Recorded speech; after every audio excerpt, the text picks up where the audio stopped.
What's up, ladies and gentlemen? Well, hopefully you had a good break, little snack break. You know, we got a bathroom, snack.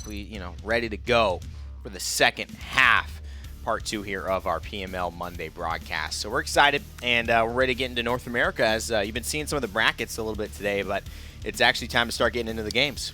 Yeah, and this is one of the ones where, I mean, with the way teams have been going, a couple of these names should seem familiar from the last couple of weeks, much like Scoobert Dubert has been familiar from the last few weeks. Team Zenith is one that I have seen trying and trying again. The same thing with 777 Gang. And unfortunately, only one of those is actually going to be in a chance to make it to the final. 777 Gang did get eliminated. Yeah. But Team Zenith still has their chance. And it looks like it's going to be an interesting kind of game here between these two squads. We saw our earlier semifinal in Europe, 3-0, but will that continue? We'll have to wait and see as we get into Map 1 coming up very soon. Warders Gate is not banned. Not banned. Ooh, not immediately picked. I feel like a set where Warders Gate is not banned and Splitstone Quarry is first means Warders Gate is somewhere in here. It's either second or third. Maybe even fourth, depending on how the game goes. Yeah, I mean, Splitstone Quarry is going to have to be a map where a lot of players start getting used to it. Because, I mean, what else can you know...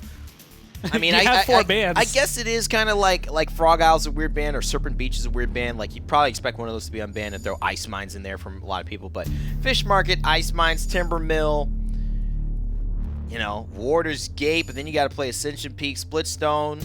I mean, for me, if I'm a player, I would ban Frog Isle. I would ban Ice Mines, Timber Mill, Fish Market, and Splitstone. I would ban all of those.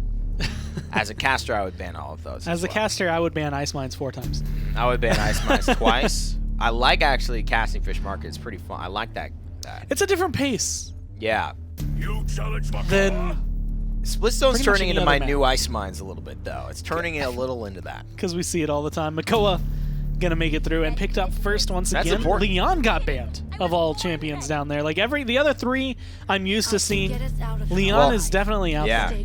I mean, it's weird. We're used to seeing her, but just, 4 months ago, I mean, she was the talk of the town with Death and Taxes, and now she's not banned, but she's picked. She's very good still, with Eminence kind of taking precedence over Death and Taxes. Rest in peace.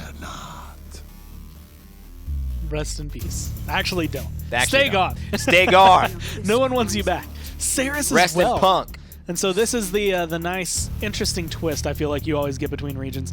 When you have a support like Maldamba. Maldamba is, I want to say, tried and true. He's always going to be successful as long as you have someone who knows how to pilot him behind him.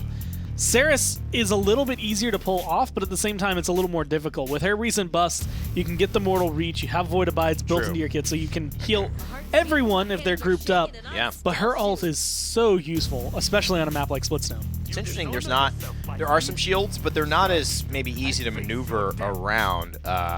Certainly because Makoa has his rotating and moving, and so if you get in or you get out or a shell spins down, it's not as separate from himself or being able to line of sight for a lot of players. It's more of a personal shield, but we'll see how that ends up being utilized. It really is the player that's going to decide the impact of that, as Makoa and North America suit up for the first game here.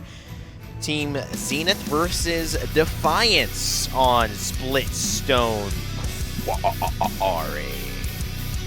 And a lot of things in the draft that you'll immediately notice are different. Actually, last game I got to talk about what exactly Zen can do. You got Flame to talk? Going through. I know, surprise, right? Yeah, no, that wasn't supposed to happen. But it is going to be Watkins this game that is catching my eyes. Watkins is playing the Kinessa, something that you get to see normally, or not see normally. Well, Kinessa is something that I feel like for a long time, specifically because of Hecate, came into the meta, and then the sniper scope change happened. It zooms in a little more. It's not just a 1x now, it's a true 2x. And because of that zoom, her and Strix disappeared. They just ran away. They were seen on only a few maps. This is one of them. But even then, people are still timid about picking them. Yeah, I mean, I would be timid as well. It's definitely a lot of pressure onto the sniper, and especially at this high level of play. I mean, she could be successful, but your team has really got to make you feel comfortable. And having that pocket healer, having those comms, it's going to be easier because you may at least see the pressure coming. But what makes this easier is that they're not going for her. Watkins is going to have to make something happen. He's probably going to be the one that's aggressive. if he wants to get his damage off, and that's just the way they're fighting. They're fighting inside these rooms, and they're waiting to get a pick of 4v5 and then go and pressure him. But right now, things actually go the way of Team Zenith. Did we mention why Makoa is picked? Yes, it's really good because he has extra health, and his Leviathan makes him CC immune during his ult, but it's also, hey, stuff like that. You come over here. Now, you're away from your team. You have nothing to do. You can't get away. Yeah. You're going to die. You rough him up in the back plot. room, you know, where there's no cameras. And he comes out and you're just like, what happened? Well, you know, I don't know. I don't know what happened, but better not talk to my sister like that again, huh? I like to imagine the Makoa. There's like Mafia Makoa. Don Boss Makoa somewhere in the world. Yeah, I like that. He went from ancient, and as times progressed, he just had to resort to becoming a mafia boss. You know, he just couldn't keep up with his fashionable spending on new cannons and new anchors.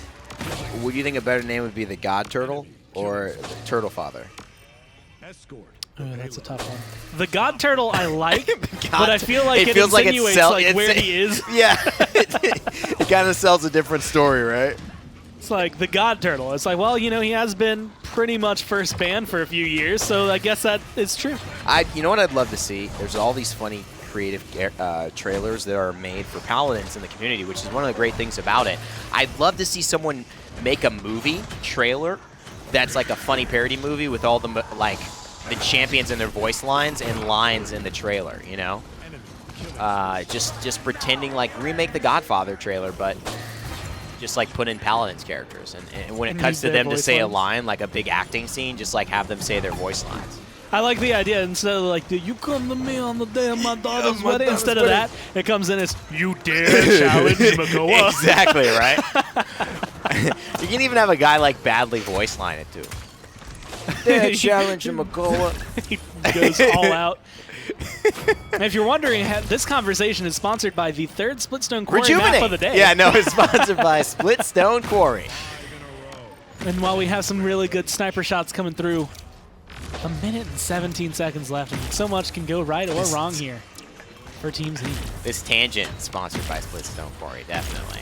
Not just Splitstone Quarry, but the third Splitstone Quarry of the day. Yeah. That tends and to second, happen. is this second? No.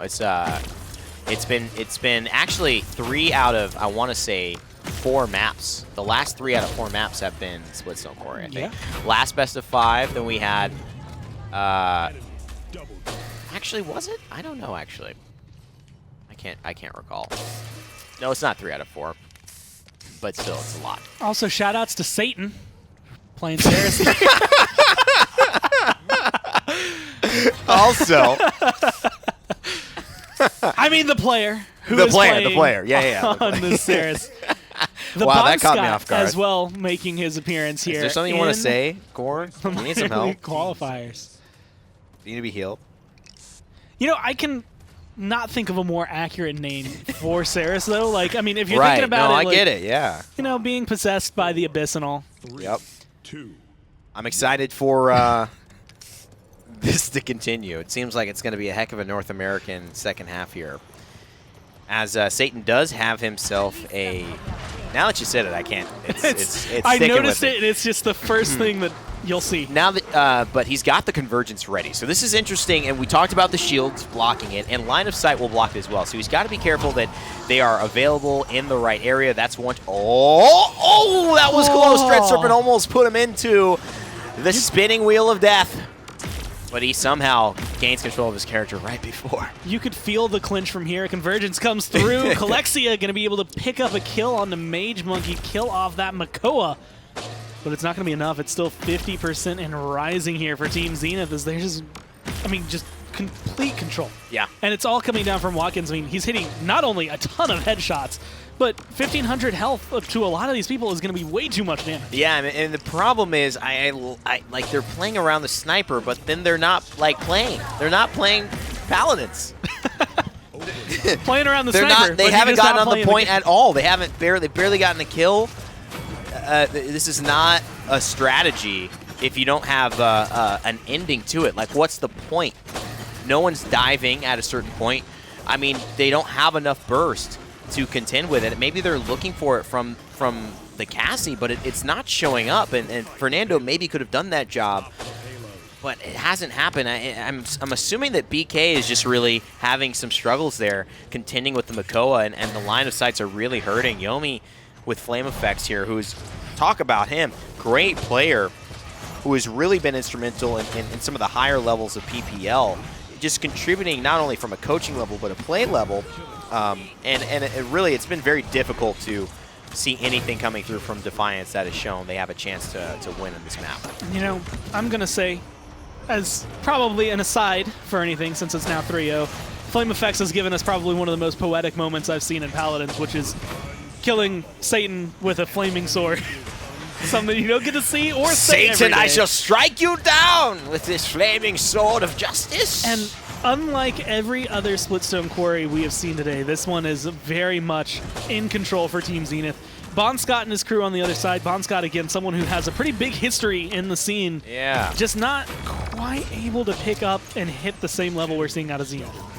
Well, yeah, I mean, you could say that again, Gore. That's not quite the same level, same building, really, as Zenith at this point. There really has been no contest, and at first I was with them, and now they've lost me because I just haven't seen any result or any direction towards the play style. It's one thing to jab, right? To jab at your opponent, but if you are thinking your jab will eventually just knock them out, you have to set up a big haymaker or an uppercut. Yeah. They just jabbed and jabbed and jabbed, and we're surprised that Team Zenith didn't go down. Started laughing because I realized that because of that game now, there can be a soundbite of me saying shout-outs to Satan. And also, it occurred shout-outs to me to Satan. End, like, you get rich, famous, and you're no. You're in Hollywood giving your Academy Award acceptance speech for esports broadcasting one day. Actually, you know what? Gormizer Gormizer can't host this anymore and because once in 2019, he said the phrase "shout-outs to Satan." And that's it. But there's no video for it. They don't see the fact that there was a player. I can imagine the retweets now. My God, you would be canceled. The scandal's already already You would be canceled. You're already canceled. Gore's been canceled. Oh man, that's rough, dude. But also, shout outs to Jingle Buns. Jingle Buns. I'm not getting caught saying that. Shout outs to Baller Steve. How about that? No one's gonna get mad at me for that. I love it. 11,000 damage on a Damba. Wow. Most important stat to point out right now. 131,000 healing coming out from him being able to keep He needs to earn that extra 12 if you give him 131. I want to talk about 139.88. All these numbers cap under 60K, except for Watkins, who was hitting ridiculous headshots literally the entire game.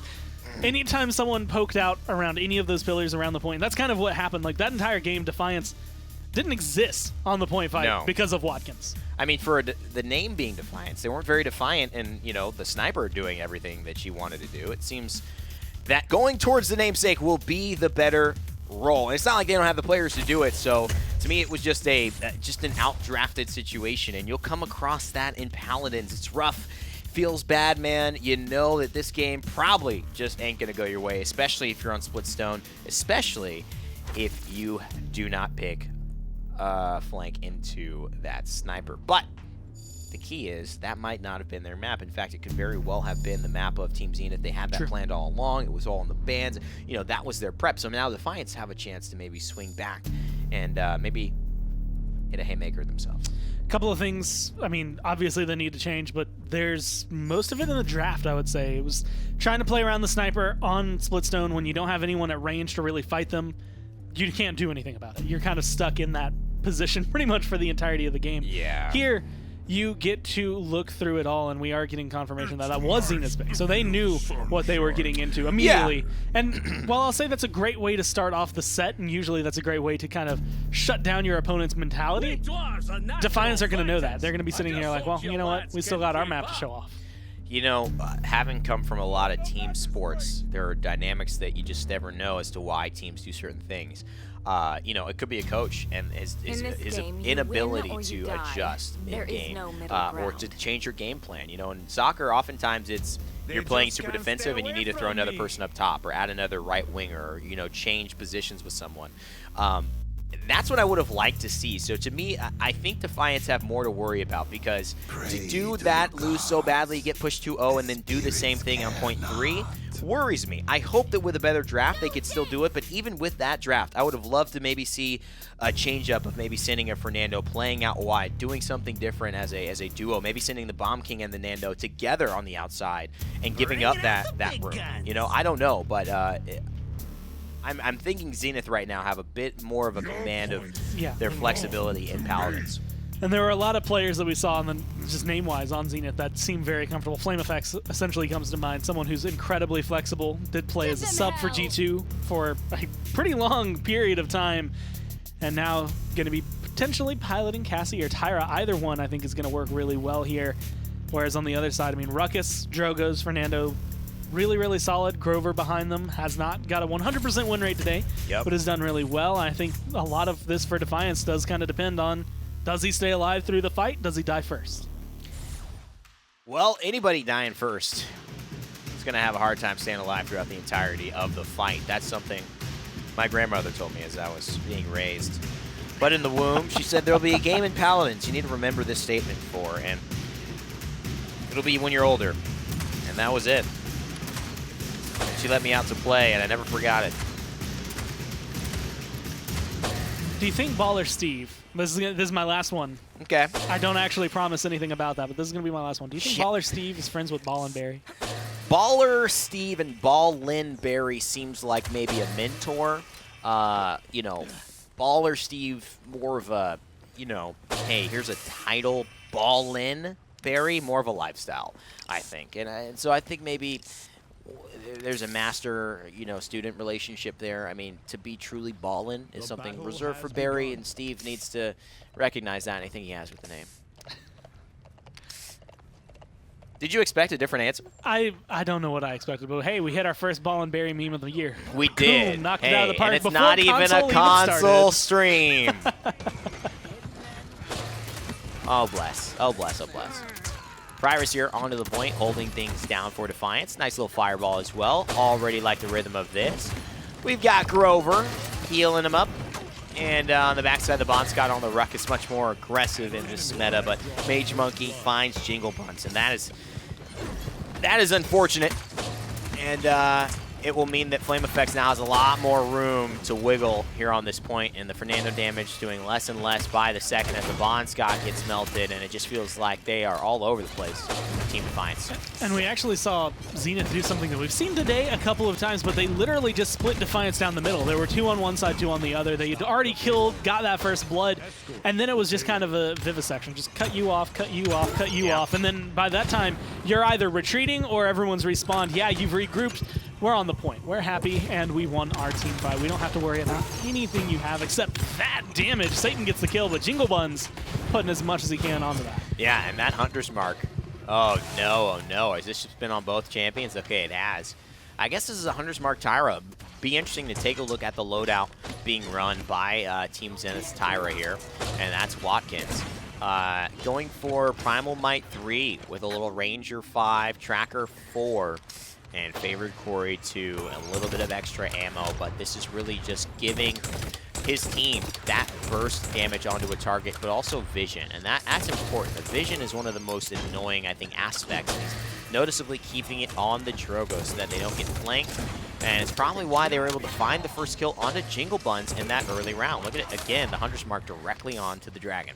And notably, a little different than what we've typically seen out of Tyra the last couple of weeks, because a lot of them have been running damage reduction on the grenade launcher, being able to run that. And that's always good when you're in a, I want to say head-on-head fight, but this is much more of a range, poke you down, deal that extra damage to anybody and everybody. Unfortunately, you are getting poked out right now. Jingle Buns just kind of hovering in the air. Worm Jet's paying dividends for him as he just floats over pretty much all of the fight, but still contributes. I mean, I love it. It's just such a fun play style. And it's truly the most fun thing, in my opinion, to do in Paladins, aside from a juicy Yomi strike in Zen right now, and maybe some juicy presence, imminent style plays with Leon. But talk about satisfying, just being in the air, being that dragon, raining down that damage. Just such a great feeling. Like, I don't think I've seen him touch down in 30 seconds, if not longer. I mean, would you, Gore, if you could fly, would you? True. Good point. Yeah. He is actually the lead track, I Believe I Can Fly, from about 2 decades well, ago. they're gonna need to redo that song because, you know, Space Jam 2 got announced, and R. Kelly definitely ain't getting enlisted to do this one, so. Maybe we get to see a hit appearance from Drogoz coming through. Either way, right now, it's all up to Tyra. I'm trying to think of what would Drogoz sound like trying to sing that. Not very good. Not very good. Hey, music videos with the Paladins characters, lip syncing. I'm just saying, any visual effects, guys, I'm giving you ideas for days here to make some viral videos. Bonscott, though, absolutely deleted yet again, and it's unfortunate to see my man in that position. Speaking of Bonscott, I actually had some favorable thoughts about him in our final qualifiers for HRX last November. I thought that a lot of the conversation around, and this is more of the analyst Rain Day versus the caster, you know, kind of both sides. I thought it was unfair to him the way that it felt Renegades at that time had almost blamed their lack of success as to having him fulfill, right? And it almost felt like they gave up. So despite that, I saw him hold his head high, do his best. It was a very heavy, hectic, pressured situation that clearly was not a good vibe. But as a player, I appreciate people who can stick through those bad moments and still show up. You know, I think that's the most important thing in life, showing up. So Bonscott's earned my respect there, and may not be working out for him now, but I think overall this is a story that will end well if he continues to get to these positions with his teams. All of it doesn't quite start here, but does get built off of this block Defiance. Not doing incredibly well in the moment. I will still give credits. Jingle Buns has just been afloat for longer than the game has been going on, it seems. But Dome Shield's coming through. Ults are being used right now from Zenith. Here's going to be the Dragon Punch that's going to be able to get at least 1 kill. Bang. And get a little bit of control, or at least semblance of control, back to Defiance. Oh, Drogoz is like, thank you very much. Tyra goes into the crossfire. The Bonscott will get melted there, but buy some time, that's for sure, for Jingle Buns. And now it looks like he has maybe a little bit of damage onto the con that could secure things for Mage Monkey, but it is just too late. Watkins has had an eye on him the entire fight, and you know, this is starting to tilt them. You can tell Watkins, just the pressure, the instant Hunter's Mark whenever Drogoz is around has got to be just so frustrating for Jingle Buns, who wants to just flank and hover and be out of sight for all the game. I would say even more frustrating, especially in a moment like that. Bonscott shows his face for maybe half a second. Cassie, big game. Wrecker pops the shield, pops his health, almost gets rid of him instantly. Like, there's so much that's going on between Cassie, Flame Effects, and Watkins. Watkins, I think, is getting the most damage out of all of it, but this big game is still playing the side. You know what? You're actually right. I think Cassie is getting the most. I want to see what happens when she big games the target that Watkins has a Hunter's Mark on, because that's not only the percentage health bonus from big game, that's the 15% extra damage coming through from the Hunter's Mark. I mean, that's some nutty damage onto a Fernando, or maybe onto the Grover. I think Fernando's going to be the highest health target there. Ruck is going to look good with the shields, but that's more of Wrecker scaling. And that would look incredible just to see his health plummet. That's probably also a little bit of personal bias. I like watching Ruckus's health go down pretty quickly. Wow. It's one of my favorite things to see. What did Ruckus ever do to you, man? Like, is this your Barrack? Nick hates Barrack like that. I don't know if I hate Ruckus like that. I feel like Nick's pure passion for hating Barrack is somewhere. It's like I don't even know if I could ever attain it. Yeah, like did a red bearded man at one point, like just, you know, like talk trash to Nick to the point where Nick will never forgive. Steal Alice's backpack, travel back in time, and then cause some trauma to Nick as a kid. Yeah, what happened, man? Like, come on.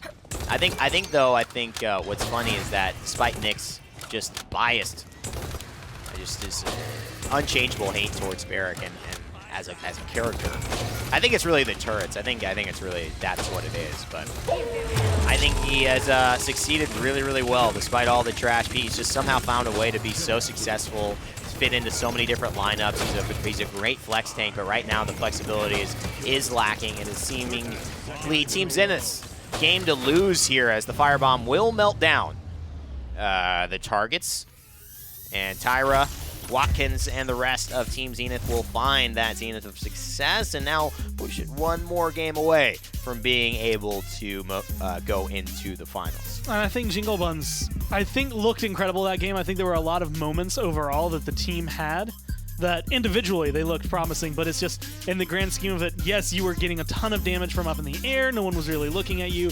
It always looks awesome when you're staying afloat that long, but it didn't really amount to much. There were a couple of kills that came through. One big key one towards the tail end of it when he was able to finally get that ult off. But it never changed the pace of the game, and I think that's really where it came down to. And of course, if you just look at the objective time, you'll start to see where Defiance is lacking.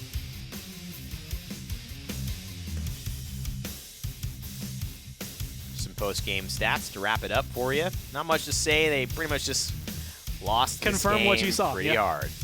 But doesn't mean it's over. It just means that this one is more or less in the bag, something to be forgotten, I would say, rather than to be analyzed too much. Bright March here, map 3, as the base hits. So I would say in terms of the way they play out, Yes. Jaguar Falls and Bright Marsh tend to be similar. They like do. It's just, I don't know why it is. There's some similarities in the map, size. but there's a lot of compositions on Jaguar Falls that can kind of translate over They Bright can, Marsh, yeah, and yeah. teams that typically do well on one do well on the other. Definitely. Defiance are going here. Last map, Jaguar Falls, that was their map. This is their second You're map. calling them Makes crazy. sense. I'm saying I don't know how much I can support this kind of change. I think there's enough of a difference between the two that you could try to pull out something different and catch Zenith off guard. But I've also watched the last 2 games. Well, I'll tell you also where the similarity is, because maybe they're not thinking about why they're going to lose. They're thinking comfort. Bright Marsh is very much a comfort map. There was a phase last season about, I'd say, around this time, early into the year, till the beginning half of the year, until about June, where Bright Marsh was pretty much always the first picked map. It was such a comfort map for these players, and I think that that might be what they're going for. Like, let's just not try anything crazy. Let's just try to be comfortable and do what we know works, or has worked in our games before. We didn't see their set before, but, you know, maybe they found some success on Bright Marsh and they're trying to go back to it. They grabbed the pip, which we did see successful here earlier, I believe. We have seen him a few times today, Yeah. mainly on Splitstone, but Bright Marsh is another map where he can look really good on it. And again, it's because weightless, essentially from one side of the map to the other, you're either in the fight, out of the fight. You Yeah. are perfectly set. You can High heal ground, up. low ground, yeah. Moxie's going to be really good as well. So there's a lot of, I want to say, ability for Pip to just kind of make things and shift them in favor of his team. And this is the direct map that really opens up for a Pip because of the line of sights that cannot be disturbed with his, that don't disturb his healing. When that change went through where you could heal through walls, when it used to be you have to hit through these areas, there's so many windows and little things that if you missed your healing potion, it's over, right? You've killed your teammate. You've done it. You've killed him.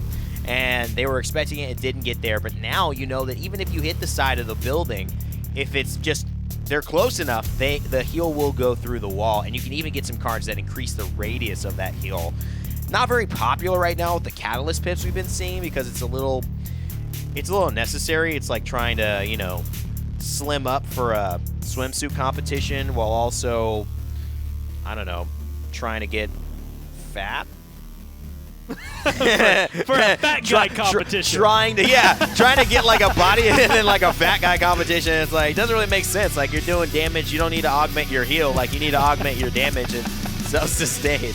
It's actually one of those things. Pip is a really good example of how weird things can be in Paladins, because Pip can be one of the best healers on your team. He absolutely can. And he can also be one of the best damage dealers on your team. And it's like, but I love it.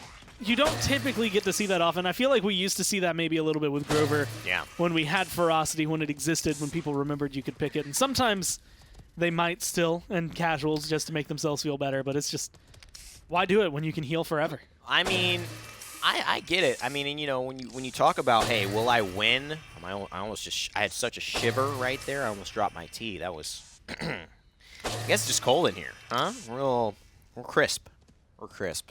I will say that my thing about Grover is that, yes, you might take Rampant Blooming to make sure that even if you lose early game, you have some sustain that's a little bit extra to make up for it. But, man, Deep Roots, I think there's a missed opportunity there. It is so good with Grover being just good by himself that it sets up so many kills, and it's something that I'm going to expect to see a lot of PPL players start to incorporate into some of their loadouts.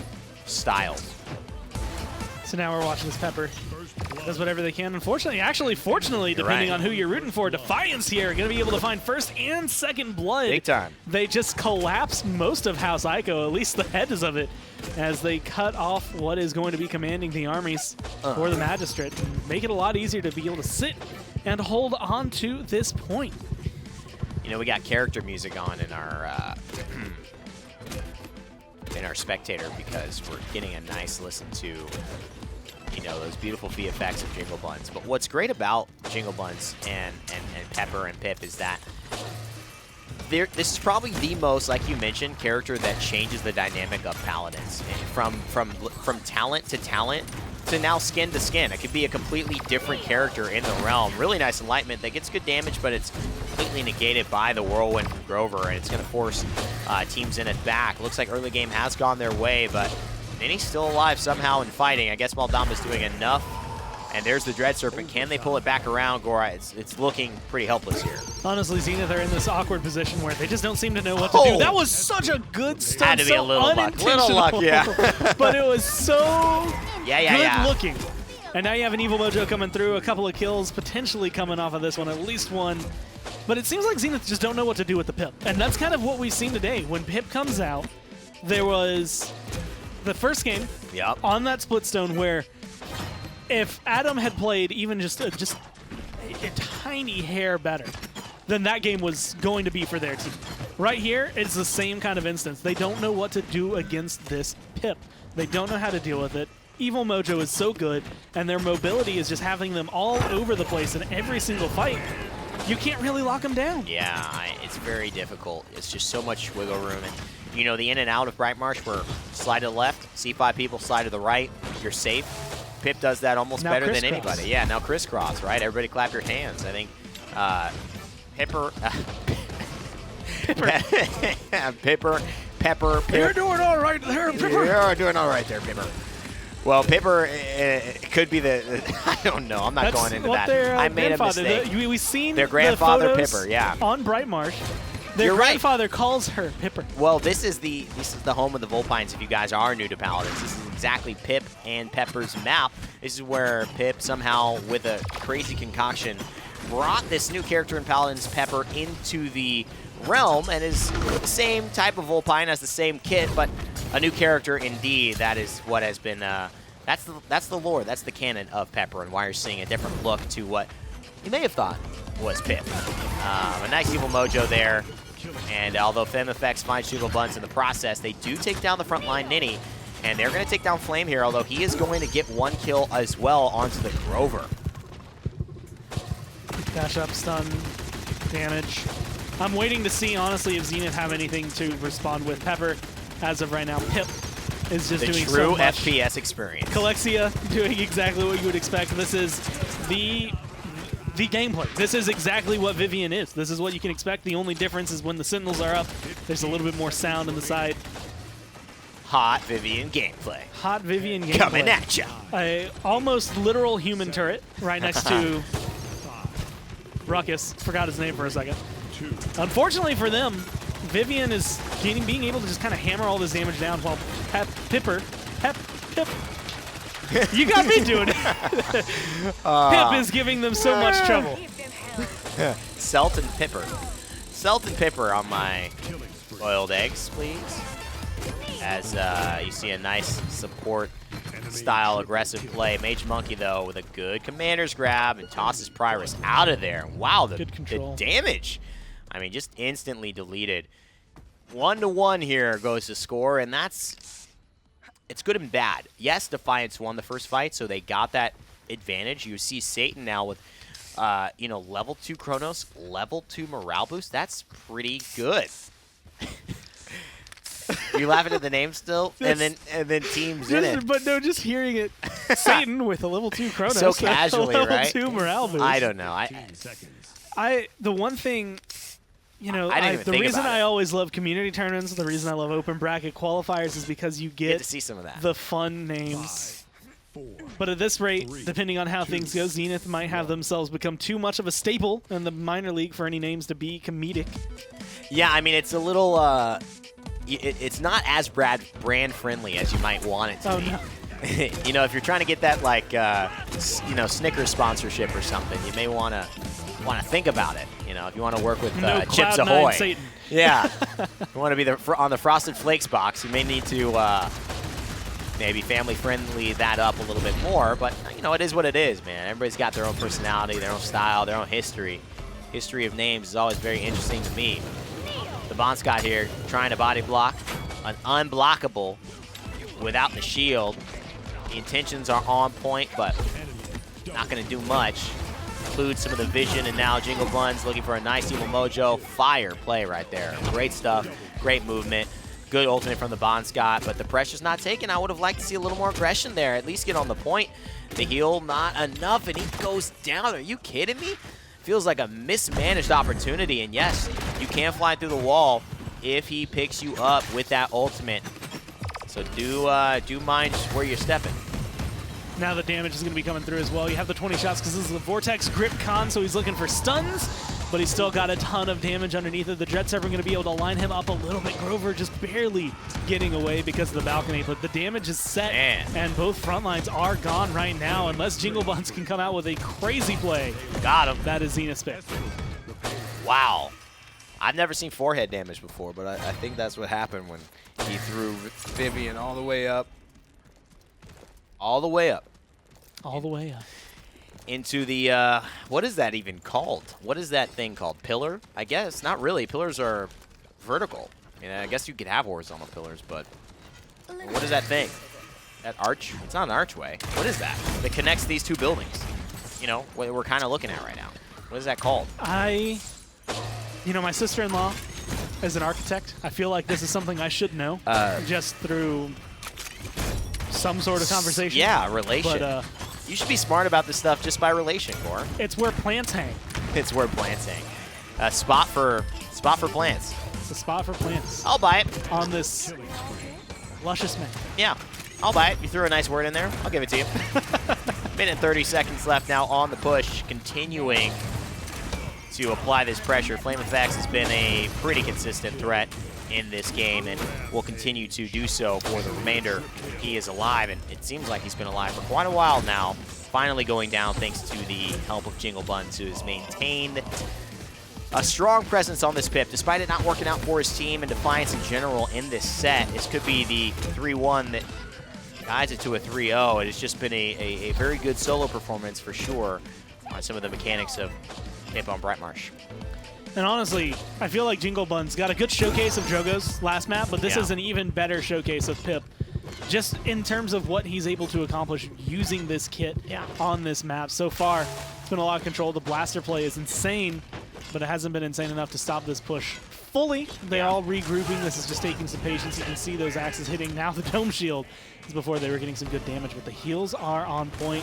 But Bonscott a little bit too far ahead, gets taken down. Now it's a 4v5. Yeah, it's a really good dome shield as well because it buys Flame Effects some time.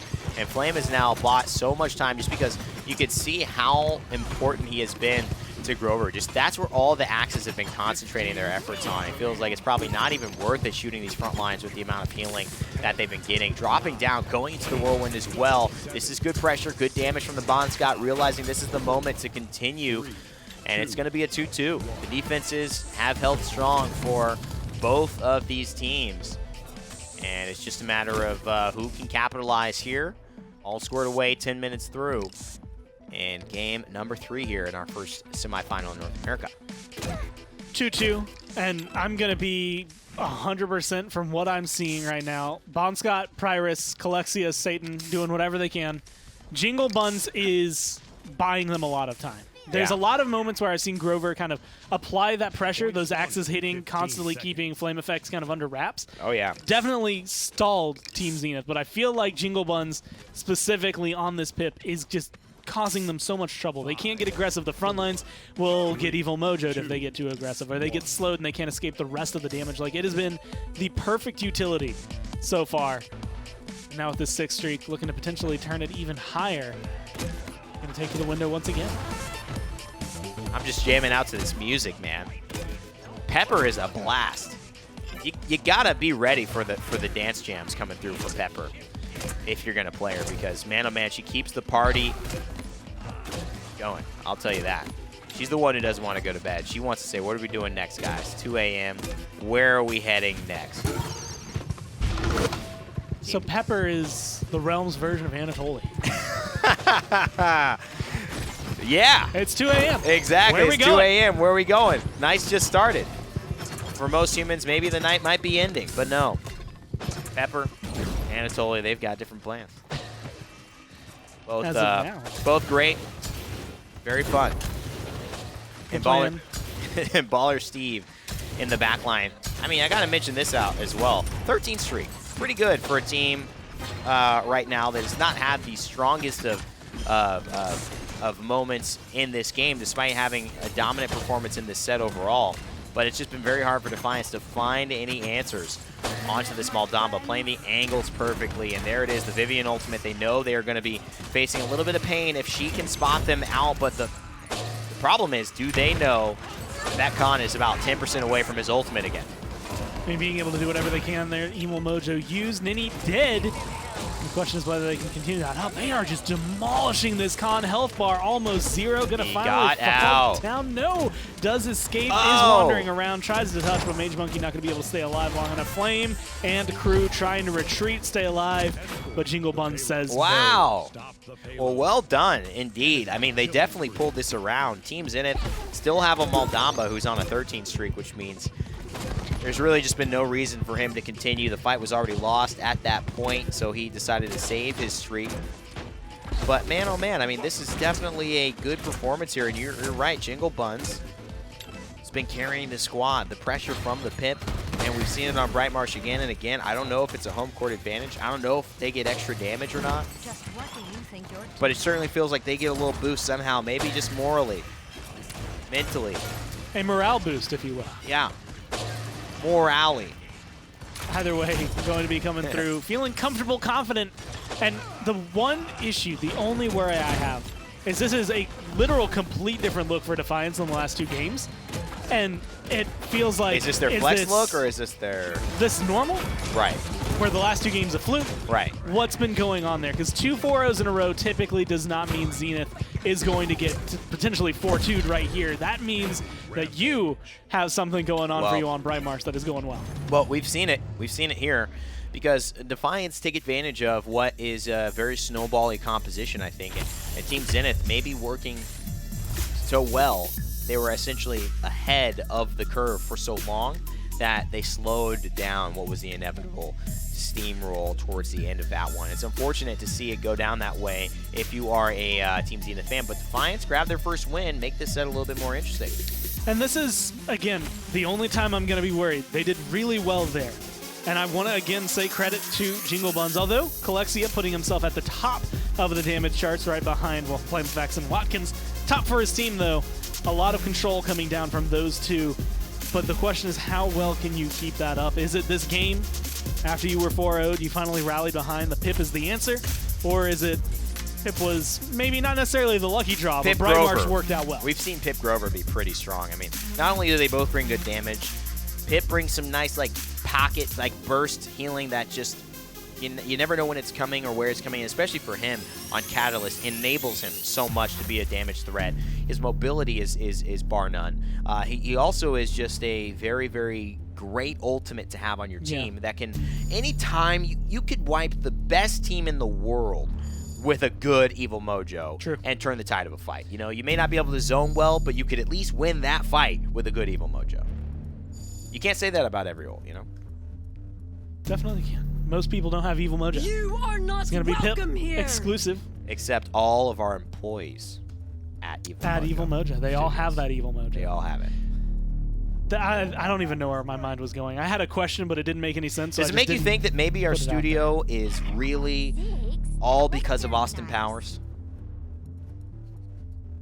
Is it? You ever think about that? Because when someone thought of Pip's ult, they said Evil Mojo, but, you know, were they in their mind thinking of Austin Powers? Austin Powers in the back Mojo? of their mind, they were like, well, he's got his mojo going, but it's evil because, you know, no one wants to get turned into a chicken. I mean, Mojo's been a thing before Austin Powers, but I'm just saying maybe the thought was there. And it turned into Pip, and then Pip turned into the flagship. I don't know. It would be very funny, though. I will say it's a good name, though. Great name. They just can't stay away for an from ability me. and a studio. And a studio. But hey, there's picks happening. Looks like we're going to get Satan back on Ceres, Wow. as Grover was banned out once again. Leon, probably for flame effects unless he flexes back onto the Zen. But I mean, this is looking very much like what we saw earlier. I mean, Exactly. a very similar, Yeah. if not the exact same first map draft, except for that Kinessa that has been picked up on the other side. I don't know. It feels, Frozen Guard. yeah, interesting, man. I mean, this has been an interesting day of Paladins for sure. There's clearly, you know, the maps I think are different. People haven't really, it's weird interim of maps where people aren't really accepting Warder's Gate. Ascension Peak never really felt good to people, apparently. It's always good to learn and see these maps we don't always see often. But if we could see them here, we'll be able to learn at least a little bit today as to, especially if this will go all the way, or if Team Zenith will clean it up here and put themselves in the finals of North American PML. Flame Stay effects tuned! back on the Zen. We saw what that can do earlier today, actually, but my eyes are again on Jingle Buns, steady aim Kinessa, which is going to be difficult to pull off. I had mentioned earlier there was a brief stint at the beginning of last year where Kinessa was pretty much played on every single map you could think of where you could fit Kinessa. Yeah, that's true. This is a map where she's been touched on, she's been played on, she can do well, but she has about 90 degrees of an area where she can actually stand. There's like a fourth of the point where she is safe and happy, and even then she's not even that safe. She Right. might not even be that happy because it's going to be so difficult to hit shots, and it's from over in this corner. It requires a lot. Well, already working out, I'll say that. Good headshots, going to force some recovery there. And at this point, Jingle Bun's clearly the carry for this squad, the one who's been given the task of popping off, and I think they've got to be some at least confidence heading into this matchup, knowing how well they did. But so far, Progress is getting a little lower than I'm sure they would have hoped. Ninny taking a big disengage shot from the big game, not shooting the counter, but he does. But at least he avoids the damage there. Got the timing a little wrong, but the first blood to flame means that now the Zen can push, and it's already 81% counting. Team Zenith somehow just running away with this fight by not doing much at all. I mean, Kalexia has been doing a ton on the side in terms of damage. I've seen Inara's health bar get probably within 10% of dead 3 or 4 times. He was hitting those big game shots. It's just backing off at the right time, healing up, coming back into the fight. There was so much presence from them, at least around the point, that the fight that was going on the side, it really didn't matter what would happen. Right here, you could see Jingle Buns find 6 more kills like that. As long as Inara's standing on the point and no one's really getting rid of her, you're going to be just fine. Yeah, I mean, that was, it was maybe just a little late, and this is where I want to see the adjustment. They took that left side fight. Reminds me of Splitstone a little bit. They let them take the point. There really wasn't much of a adjustment from round 1 to round 2, and despite what you did, it was 99 into 100 to basically 0, and something's got to change here. Good heal, Satan, though. Force back with the Dread Serpent, throws a Convergence to try to buy him some time, but at that point, it was already too late, and it goes down as well. Now the shots are good. They're actually doing a 360. beautiful job of being able to reclaim this payload. Not normally the easiest thing that you can accomplish, but again, Kinessa, especially if she misses that first shot, or even if she hits it, you can get aggressive on her in that area, and it's going to be very difficult to keep up with.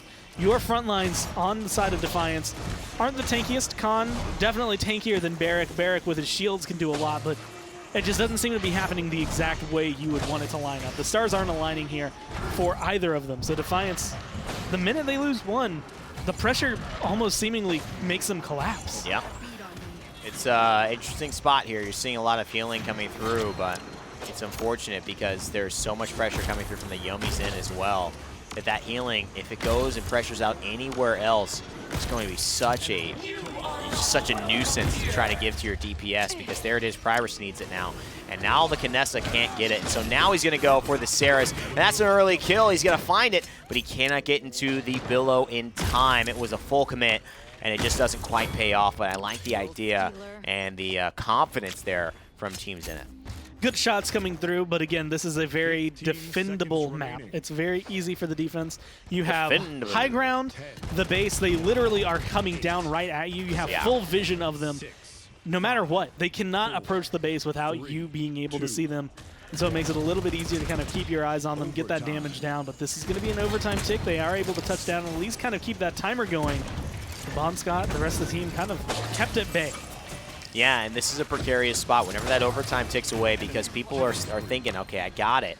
And, you know, maybe they do now. It's been 2 kills. Kalexia and Jingle Buns finding those really set things up for Pyrus to finish off Mage Monkey, and that'll be nearly a full wipe. So another 1-1. Interesting the way this set has developed. Have we seen a shift in Defiance's ability to compete? Have they made those adjustments we talked about? Or has this just been a map story where we've seen lesser plays on maps that were maybe more of a challenge for them in their lineups? We're definitely in the area where, as much as it hurts, I want to say, for a team like Defiance, the first 2 maps, they're important. If your team Zenith, that gives you that 2-0 lead, you're 1 game away from a win. 3, 2. But you also find yourself kind of comfortable because if those are, let's say, maybe your worst maps or they didn't go the way you wanted them to, map 3 reset, you come into this one, you're feeling a little bit more confident, maybe a little bit more comfortable. Pyrus, Kalexia, maybe they'll be able to get rid of Nini this time. They're already off to a great start. They are. Great stuff here coming through, and I like the way that we've seen the implications of these fights. That, you know, yes, there has been the same idea, but look at the direction of Kalexia and Pyrus. They have shifted over to the right. They've adjusted their strategy, and they've gotten 15% on the point. I don't care that you lost right there because you know what? Maybe you don't have it figured out, but you've gotten a little closer, and that's the most important thing. You know that if you can win this objective fight, that's the big challenge. You have the sniper. You are good at holding. That's your strength. But winning that point with the Kinessa is where you need to find and adjust, and they're fine-tuning. 93, 96, 99, that's going to be a capture. And unfortunately, I wanted to say Jingle Buns, depending on where he gets, actually, they just barely get rid of Watkins right there. But this is, I mean, essentially his home, right? You either are up in that corner looking at the point, and the minute you die, you're back at your base, sitting on top, just hoping for the best. Maybe you can get aggressive, but the carbine, the scope, the range is not going to be very useful if you do get up where the rest of the team is. You can't hang out where Bon Scott is hanging out. You can't sit up here and play the same Kinessa that you've been playing. Nah, you can't. You really, really can't. And so that's going to be an interesting conversation here. Can they find their way to success through the ire of this frustrating moment that has been seemingly upon them in these early rounds? Finding their momentum late, it's not fun because there's so much hesitation throughout the entirety of the game until that starts to kick. And then if it happens late all the time, you know, a man of modest confidence might start to say, is it going to happen at a certain point? If it takes too long, are you saying, well, do we have it figured out? Is it gonna click, guys? And that's what Defiance are risking here by not figuring out soon enough. Team Zenith here, if Flame Effects finds a nice kill right here, this could be a push because this is a very dangerous spot to hold. They can't retreat anywhere. Yumi strike coming through. No one to connect This could be bad. But they're all starting to collapse. Defiance, you can see, giving up as much space as they can to make sure that it doesn't happen exactly that way, but it's going to take a lot longer to get back up onto your base. Try and find that good defensive spot. Ooh. Luckily, you did get rid of Watkins. Ooh. You caused a little bit of trouble. Now maybe even getting aggressive. I mean, I like how they're backing off, but man, there's an opportunity here that has been given back, especially the opportunity to give that heal. The Monscon has been pressuring, but I don't know if they're respecting the damage of Yomi Zen. And if I'm Flame Effects and they're looking at me so hard, I'd switch sides immediately. I'd just let, you know, the Monscon and Kalexia do their thing. I'd head left and start to just create these angles.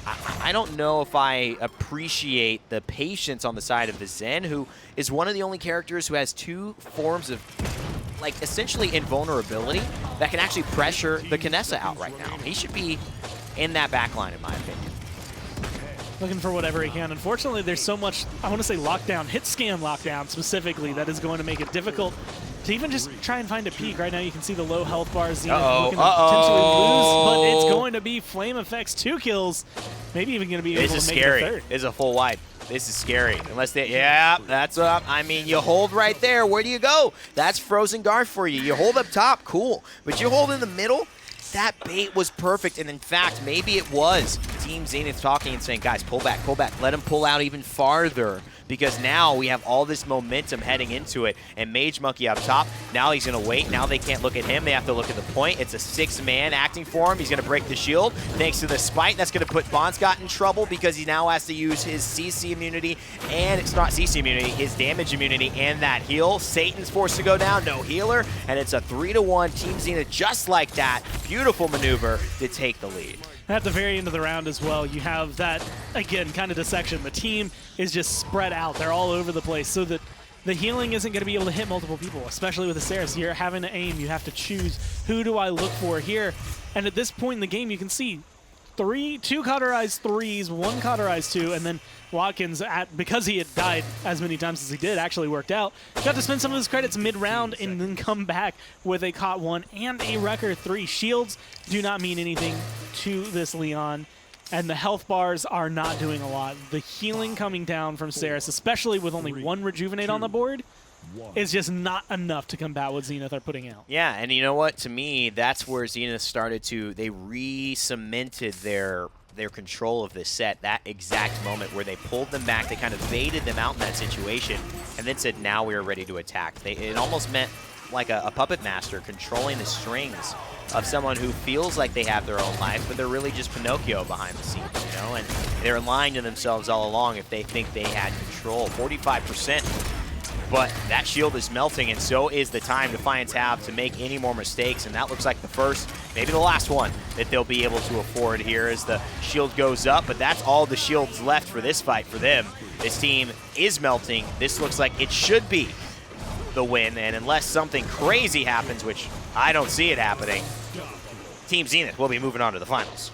Defiance, I mean, I will say they threw Zenith, and I think us and any viewers, for a loop in Brightmarsh. It came out with an explosion I didn't actually expect to see. A lot of that coming from the pit, but then just good play for them all around. And it started out that way here. It looked like it was going to be solid. I feel like their picks just started to play against them after a certain point, especially when you have someone like Zen up against a Kinessa. Her range is just only going to work in certain areas, and it doesn't give you the flexibility you need. I think the thing I'm learning, and I think I've always felt about Zen, but, you know, Frozen Guard, if you go there, I think Zen's a very high priority pick there, but I love the way that they were able to maneuver around that mid-push fight in the second round where they just baited out that heavy aggression, and it showed that they just knew how to operate around this. The Kinessa doesn't quite work out, although does get top damage for the team, nearly gets top damage from the game outside of Watkins, who beats everyone with a nice 80k.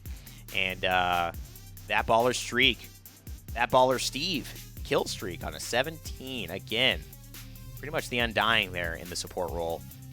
Great stuff from him. And again, just able to do so much in terms of the healing, 130k. That is Zenith moving forward. Although Defiance, I will say, put in a good fight. I'm actually excited to see how they do in the finals for next week when they come into that, because of the way things are going. Them 777 gang, we haven't gotten to see a whole ton of. I don't think I've actually ever personally seen 777 gang. So a couple of question marks eventually throw in there for those top teams. Yeah, and you know what? This could be a team where they dominate Team Zenith. It could be a team where Team Zenith dominates them. We know that it was contested down at the bottom. Yeah. 777 game and Crowded Gustosa have a way to, you know, get a 2-3 or a 3-2 against one another. So that means there's some competition there. It's not all maps, right? Because you have 5 games being played between those guys. So definitely interesting to see. We're going to take a quick break, though, ladies and gentlemen, and we're going to get ready for the finals in North America, the final set for today's PML qualifiers, the one that's going to lead you into the ultimate qualifiers next week. So stay tuned. We'll be right back with some more games.